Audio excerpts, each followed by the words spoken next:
But you mentioned that you have worked with 46% of the Fortune 100, which is amazing to say the least. So, what separates those who truly reduce churn from those who just report it? Yeah, great question. Listen, many companies don't measure it. That's first and foremost. Like, let's just be honest. Many companies, they don't even know what their retention rate is. Okay. I would say few companies have churn reasons that they really trust. They know exactly why the customer walked out the door.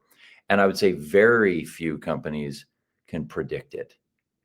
So the most successful companies, they start by measuring, not just measuring their own metrics. We're not talking about GRR and NRR. Those are great metrics.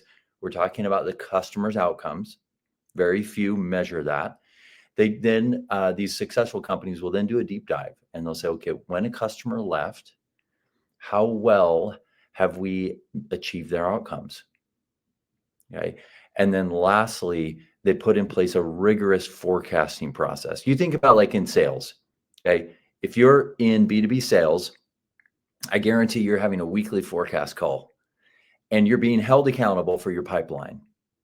How many organizations are doing the same thing for retention? Very few.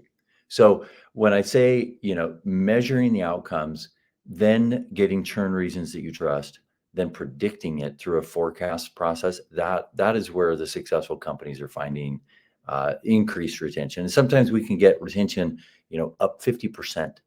You imagine what that does to a bottom line when you improve retention. You're closing the hole in that bottom of the bucket like Yeah. like never before.